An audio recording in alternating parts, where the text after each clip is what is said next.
नमस्कार, चार बड़ी खबर में आपका स्वागत है। मैं हूं देवेंद्र कुशवाहा। आज की पहली बड़ी खबर बिहार की राजधानी पटना से है। जीतन राम मांझी को बीजेपी का खबरी करार दिया गया है। क्या है माजरा, जानेंगे इसी कार्यक्रम में। वहीं दूसरी बड़ी खबर राजधानी भोपाल से है, जहां बीजेपी के प्रदेश अध्यक्ष वी.डी. शर्मा ने कांग्रेस पर जमकर निशाना साधा है। तीसरी बड़ी खबर मध्य प्रदेश के बड़वानी जिले से है, जहां पीसीसी चीफ कमलनाथ ने कहा है कि विधानसभा चुनाव में सर्वे के आधार पर टिकट तय होंगे। चौथी और आखिरी बड़ी खबर बिपरजॉय चक्रवात को लेकर है, जिसने समुद्र तटों पर तबाही मचा रखी है। तो आइए शुरू करते हैं चार बड़ी खबर।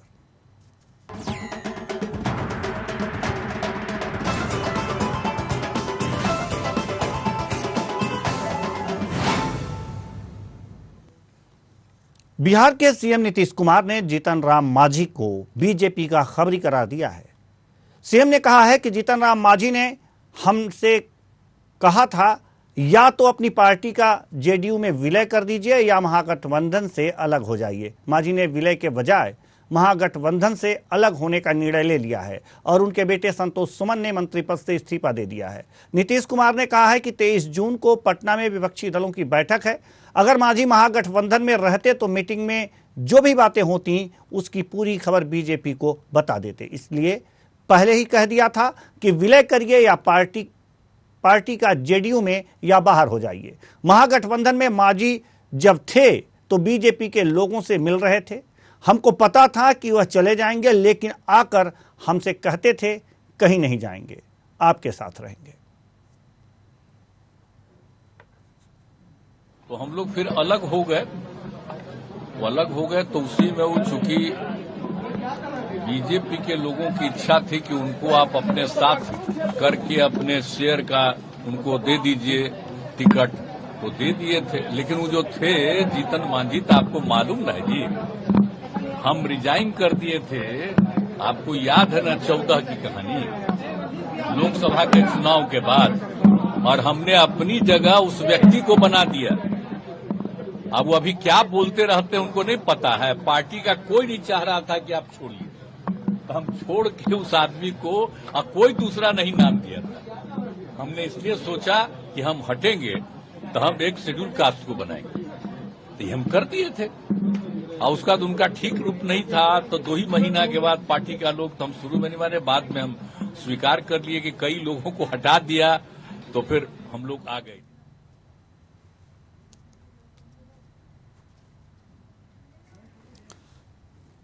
इस खबर पर ज्यादा जानकारी के साथ हमारे संवाददाता, माफ कीजिएगा, हमारे राजनीतिक विश्लेषक डॉक्टर आलोक सोती हमारे साथ जुड़ चुके हैं। बहुत बहुत स्वागत है आपका हमारे इस कार्यक्रम में, डॉक्टर आलोक सोती। धन्यवाद जी, जैसा कि बिहार की राजनीति और एक तरह से ये कहें कि पूरे विपक्ष को इकट्ठा करने की राजनीति में एक नया मोड़ आया है।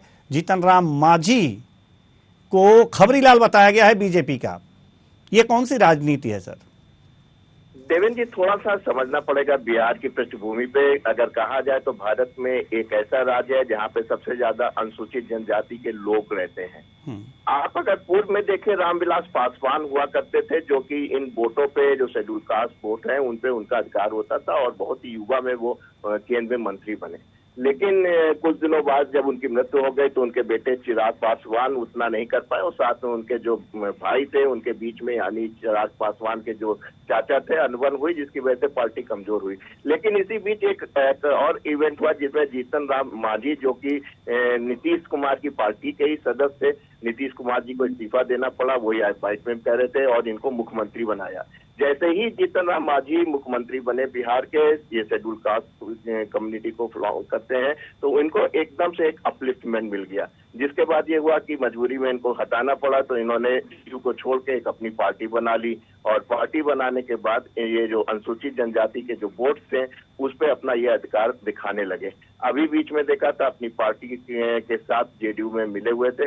लेकिन आप देख रहे हैं जो राजनीति चल रही है, जो कि बीजेपी देख रही है, इस समय मुख्य विपक्षी दल का भूमिका में बिहार में है, और आप देखते हैं कि केंद्र में जो सीटें होती हैं लोकसभा की, बिहार से जो है बीजेपी को काफी मिलती है। ऐसे में में बीजेपी चाहती जो अनुसूचित जनजाति के वोटर्स हैं और जो और भी अति पिछड़ा वोटर्स हैं, अभी आप देखेंगे कि चिराग पासवान भी बीजेपी में आएंगे, ज्वाइन करेंगे अपनी पार्टी के साथ या उनके साथ अलायंस करेंगे। साथ में आपने देखा होगा एक मुकेश करके वीआईपी पार्टी हुई थी, वो भी अति पिछड़ों की राजनीति करती है। तो बीजेपी की एक रणनीति है जो कि जो छोटी छोटी जो पार्टीज हो गई हैं उनको अपने साथ बनाए रखना, जिससे कि जो फैले हुए वोटर्स हैं नीचे के स्तर के वो उनको मिलते रहें। और साथ में इन पार्टियों का भी बड़ा फायदा होता है कि बहुत कम रिप्रेजेंटेशन होने के बाद अगर इनके 1-2 एमपी जीत भी जाते हैं तो केंद्र में उनको मंत्री पद का जो है चांसेस मिल जाते हैं पार्टी को इंटैक्ट रखने के लिए। और जो आपने अभी कहा कि वो छोड़ रहे हैं, ये बिहार की अपनी एक राजनीति है, उनका अपना एक बोलने का ढंग है और वो शायद जनता से कम्युनिकेट करने के लिए इस प्रकार की जो है एक दूसरे पर आरोप प्रत्यारोप लगाते हैं, लेकिन राजनीतिक पृष्ठभूमि यही है। इसी तरह आप देख रहे होंगे यूपी में ओम प्रकाश राजभर जो कि सपा पार्टी के साथ हैं, लेकिन आप देखिएगा लोकसभा आते आते जो है वो बीजेपी के साथ हो जाएंगे। तो इस तरीके की जो रणनीति बीजेपी अपनाती है कि जहाँ पे वो एक विपक्षी दल में या सत्तारूढ़ पार्टी है, तो वो जो बिछड़े हुए जो वोटर्स हैं उनको वो एक तरीके से छोटी छोटी पार्टी को इकट्ठा करके अपनी मजबूती बढ़ाती है। जी, बहुत बहुत धन्यवाद इस तमाम जानकारी के लिए डॉक्टर आलोक सोती। तो बिहार की राजनीति को किस तरह से समझा जाए ये समझा रहे थे हमारे राजनीतिक विश्लेषक डॉक्टर आलोक सोती। रुख करते हैं दूसरी बड़ी खबर की ओर।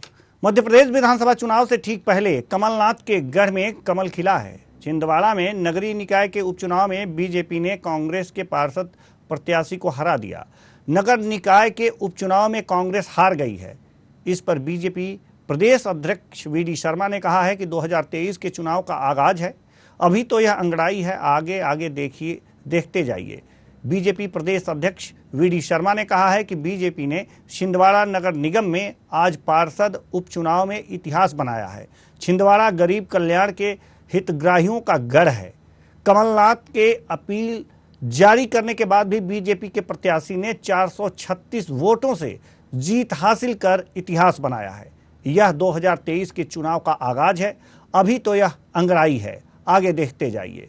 इस जीत के साथ छिंदवाड़ा की जनता ने सौगात दी है। छोटा चुनाव था लेकिन बड़ी जीत है। छल कपट झूठ बोलने वालों को आईना दिखाया है।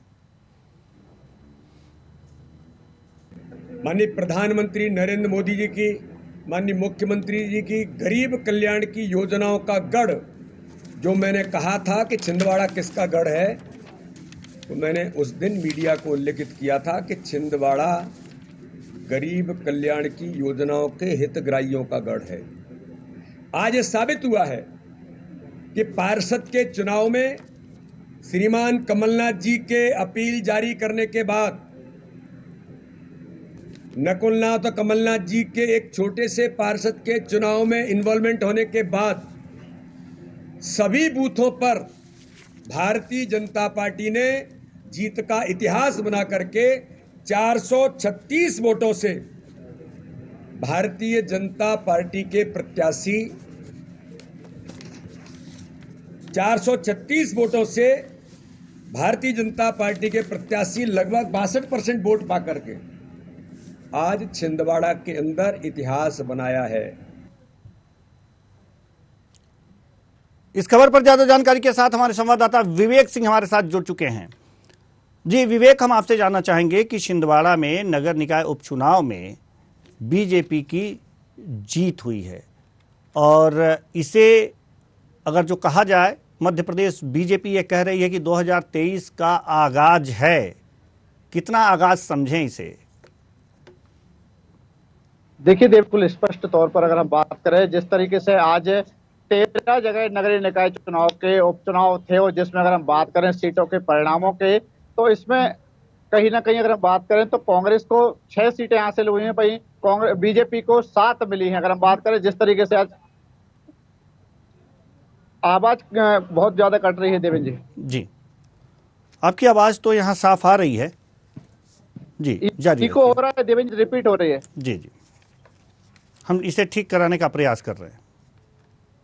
तो बिल्कुल देवेंद्र जी अगर हम रहे हैं कि आज बीजेपी के जो अध्यक्ष हैं विष्णुदत्त शर्मा, उन्होंने प्रेस कॉन्फ्रेंस पर छिंदवाड़ा की जीत को उन्होंने 2023 के विधानसभा चुनाव का जीत का मंत्र बताया है। लेकिन कहीं तो छिंदवाड़ा में भले ने जीत हासिल की है, लेकिन छिंदवाड़ा की ही दूसरे जो उपचुनाव, परासिया में जो उपचुनाव था, वहां पर कांग्रेस की जीत हासिल हुई है। वहीं अगर हम सतना की बात करें तो सतना में भी 2 उपचुनाव थे पार्षदों के, जिनमें एक पर कांग्रेस, एक पर बीजेपी की जीत हासिल हुई। यानी कि कुल मिलाकर कह सकते हैं कि जो 13 थे नगरीय निकाय, उनमें 6 पर कांग्रेस ने जीत हासिल की है, वही 7 बीजेपी के जीते हैं। तो कहीं ना कहीं रूप से कह सकते हैं कि 50% का मार्जिन 60% का महा है। तो कहीं ना कहीं निश्चित रूप से बीजेपी गदगदाई हुई है, छिंदवाड़ा में जीत की है। लेकिन अगर हम बात करें 6 महाकांग्रेस के ही है, तो कहीं ना कहीं को इस जीत से इतना उत्साह होना चाहिए, क्योंकि सिर्फ एक पार्षद की ही जीत हासिल हुई है। वहां पर अगर हम पार्षदों की, महापौर की बात करें तो महापौर कांग्रेस के ही, और जो 7 विधानसभा की सीटें हैं वहां कांग्रेस के ही उम्मीदवार है, सांसद कांग्रेस से हैं। तो ऐसे में कहीं ना कहीं बीजेपी जो जिस तरीके से गदगदाई है और बताना चाह रही है कि छिंदवाड़ा में उसने जीत हासिल की है, यानी कि कहीं ना कहीं बीजेपी को अब एक पार्षद की जीत से जीत का मंत्र दिखाई दे रहा है। लेकिन इसमें कहीं ना कहीं जिस तरीके से 13 उपचुनाव हुए हैं जो नगरीय निकाय के 13 जगह पे, जिनमें अगर हम बात करें तो सागर भी है, सतना भी है, मुरैना भी है, छिंदवाड़ा और शहडोल, धार, मंदसौर, देवास और इनमें कहीं ना कहीं निश्चित रूप से जो अलग अलग परिणाम आए हैं, बीजेपी को उस पर भी ध्यान देना होगा कि जिन 6 सीटों पर कांग्रेस ने भी जीत हासिल की है, 7 पर बीजेपी ने, लेकिन छिंदवाड़ा की जीत से भारतीय जनता पार्टी जरूर गदगदाई हुई है। लेकिन उस पर भी विचार पार्टी को करना होगा कि 2 सीटों पर चुनाव थे छिंदवाड़ा जिले में। एक छिंदवाड़ा की नगर पालिका का चुनाव था, नगर निगम का चुनाव था। तो वहीं अगर हम बात करें तो डोंगर परासिया में, जहां पर कांग्रेस के उम्मीदवार ने भी जीत हासिल की। जी, बहुत बहुत धन्यवाद इस तमाम जानकारी के लिए विवेक सिंह। तो छिंदवाड़ा में नगर निकाय उपचुनाव में हुई जीत पर बीजेपी गदगद है, और क्यों गदगद है इस पर तमाम जानकारी दे रहे थे हमारे संवाददाता विवेक सिंह। रुख करते हैं तीसरी बड़ी खबर की ओर। मध्य प्रदेश के पूर्व मुख्यमंत्री और कांग्रेस प्रदेश अध्यक्ष कमलनाथ का बड़ा बयान सामने आया है। उन्होंने कहा है कि विधानसभा चुनाव में सर्वे के आधार पर टिकट तय होंगे। सर्वे में पिछड़ने पर मौजूदा विधायकों के टिकट काटे भी जा सकते हैं। दरअसल पीसीसी चीफ कमलनाथ एक दिवसीय दौरे पर बड़वानी के पाटी पहुंचे, जहां उन्होंने प्रेस कॉन्फ्रेंस की। इस दौरान उन्होंने कहा कि आने वाले विधानसभा चुनाव में कांग्रेस के टिकट सर्वे के आधार पर ही तय होंगे। कमलनाथ ने कहा कि प्रत्याशी चुनाव नहीं जीतता, बल्कि स्थानीय संगठन चुनाव जीतता है। कमलनाथ से जब पूछा गया कि क्या मौजूदा विधायकों के टिकट भी कट सकते हैं, इस पर उन्होंने जवाब देते हुए कहा कि वह विधायकों को भी सर्वे दिखा देंगे। यानी इशारों में कमलनाथ ने साफ कर दिया है कि 2023 के विधानसभा चुनाव में कांग्रेस के प्रत्याशी सर्वे के आधार पर ही तय होंगे। इसके अलावा यदि सर्वे में मौजूदा विधायक पिछड़ जाते हैं तो उनके टिकट भी काटे जा सकते हैं। कमलनाथ की इस घोषणा के बाद सबकी नजरें अब कांग्रेस के उस सर्वे पर टिकी हैं जिसके आधार पर टिकट तय होंगे। तो विधायक उनको प्राथमिकता दी जाएगी या सिर्फ सर्वे के हिसाब से टिकट बांटे जाएंगे? सर्वे के हिसाब से, कांग्रेस सर्वे के हिसाब से हम चाहते हैं कि स्थानीय संगठन क्या, अंत में विधायक नहीं जीतता, हमारा संगठन स्थानीय संगठन नहीं जीता था। विधायक नाराजगी मतलब सर्वे में जो विधायक आएगा उससे टिकट कट सकते हैं सर? सर्वे में जो विधायक खराब पोजीशन उनके टिकट कटेंगे। अगर कोई जीतने वाला नहीं है मैं उसे साफ दिखा दूंगा सर। प्रियंका जी के दौरे के बाद आपने कोई बात छिपी नहीं है। प्रियंका जी के दौरे के बाद पहला दौरा है, कितनी सीटों का आज से दावा करके आप? मैं शिवराज सिंह नहीं हूँ जो इस प्रकार की दावे करता। इस खबर पर ज्यादा जानकारी के साथ हमारे संवाददाता लोकेश दावदे हमारे साथ जुड़ चुके हैं। लोकेश, मैं आपसे जानना चाहूंगा कि बड़वानी पहुंचे कमलनाथ ने कहा है कि सर्वे के आधार पर टिकट तय किए जाएंगे, तो इसमें विधायकों के भी टिकट कट सकते हैं, कुछ नए चेहरे भी आ सकते हैं, क्या स्थितियां हैं?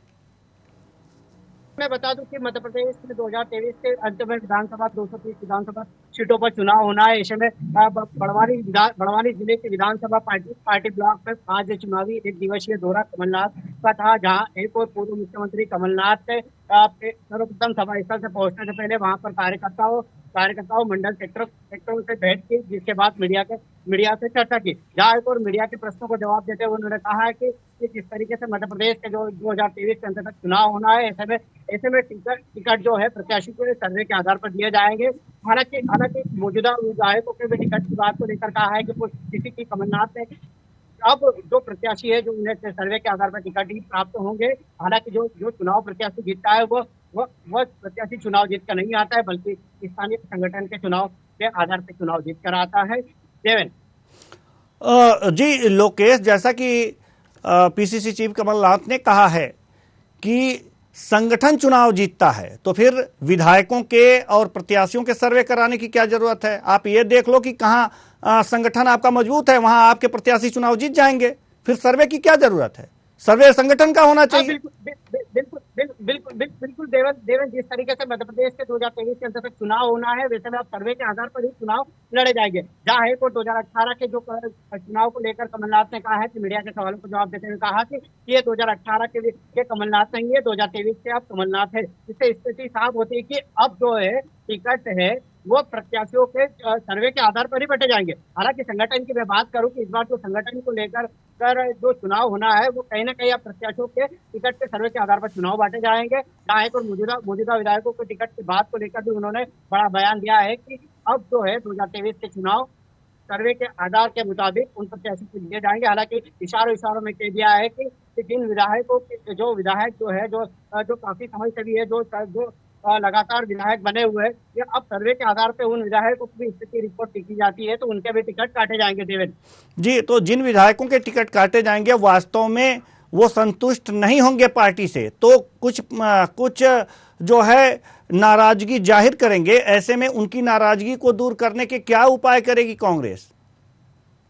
हालांकि देवेंद्र, जिस तरीके से अब 2023 के विधानसभा को चुनाव को लेकर अब कांग्रेस फ्रंट फुट पर सत्ताधारी पार्टी को भी घेरते हुए आ रही है और लगातार अब जो है 2023 के चुनाव में कांग्रेस अपनी वापसी करना चाह रही है। जहां और कमलनाथ ने कहा है कि 18 माह की सरकार में सिर्फ 11.5 माह कार्यकाल सिर्फ मेरा हुआ है, यहाँ पर जनता जानती है, जिसको लेकर अब जो है जनता जनार्दन है, जनता अब नई बदलाव देखना चाहती है। जिस तरीके से आपने कहा है कि बदलाव, जिस तरीके से चुनाव में टिकट काटे जाएंगे, नाराजगी भी देखेगी। हालांकि स्वाभाविक है, राजनीति के गलियारों में बयान भी देखे जाते हैं, नाराजगी भी देखी जाती है। ऐसे में मान मनोहर का दौर भी देखा जाता है। हालांकि जो चुनाव का जो सर्वे है वो प्रत्याशी के टिकट को लेकर सर्वे के आधार पर ही तो प्रत्याशी को टिकट दिए जाएंगे। ये बड़ी बात आज कमलनाथ ने मध्य प्रदेश के बड़वानी जिले के पार्टी विधानसभा चुनावी एक दिवसीय दौरे पर कही है। इशारों में उन्होंने यह बड़ी बात मीडिया के सामने कह दी है। देवेंद्र जी, बहुत बहुत धन्यवाद इस तमाम जानकारी के लिए लोकेश दावदे। तो सर्वे के आधार पर कांग्रेस टिकट बांटेगी विधानसभा चुनाव में, इसको लेकर बड़वानी में पीसीसी चीफ कमलनाथ ने बड़ा बयान दिया। इस पर तमाम जानकारी दे रहे थे हमारे संवाददाता लोकेश दावदे। रुख करते हैं चौथी बड़ी खबर की ओर। तेज हवाओं और मूसलाधार बारिश के साथ चक्रवात बिपरजॉय ने गुजरात में भारी तबाही मचाई है।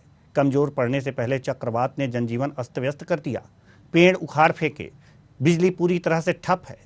समुद्र के तटों पर भारी भूस्खलन हुआ है। लैंडफॉल से पहले 2 लोगों की मौत हुई थी। लैंडफॉल के बाद कोई जनहानि नहीं हुई। 24 जानवरों की मृत्यु हुई है और 23 लोग घायल हुए हैं। करीब 1000 गांवों में बिजली की आपूर्ति बाधित हुई है। 800 पेड़ गिरे हैं। राजकोट के अलावा कहीं और भारी बारिश नहीं हो रही। बिपरजॉय तूफान की गुजरात के तट से टकराने के बाद रफ्तार कम हो गई। अब यह तूफान राजस्थान की ओर बढ़ रहा है। दक्षिण राजस्थान में बारिश होने की संभावना है। राजस्थान में तूफान से निपटने की तैयारी तेज कर दी गई है।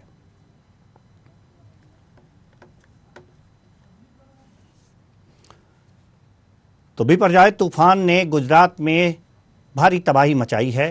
हालांकि गुजरात के तट पर यह तूफान टकराने के बाद से इसकी जो तीव्रता थी वो कम हो गई है। अब वो दक्षिणी राजस्थान की ओर रुख कर रहा है। अब वहाँ दक्षिणी राजस्थान में एनडीआरएफ एसडीआरएफ की टीमें मुस्तैद हुई हैं कि वहाँ पर ज़्यादा से ज़्यादा हानि ना हो पाए, कि कम से कम हानि हो, इसके लिए तमाम तैयारियां की जा रही हैं। आप तस्वीरों में देख सकते हैं कि किस तरह से यहाँ पर गुजरात में जो स्थितियां बन पड़ी हैं वो किस तरह से हैं। पेड़ उखड़ गए हैं, बिजली ठप है और जो इस समय की स्थितियां हैं आप देख सकते हैं कि एसडीआरएफ और एनडीआरएफ की टीम वहां पर सुरक्षा कार्यों में लगी हुई है। किस तरह से तबाही मचाई गई है तस्वीरों में आप देख सकते हैं।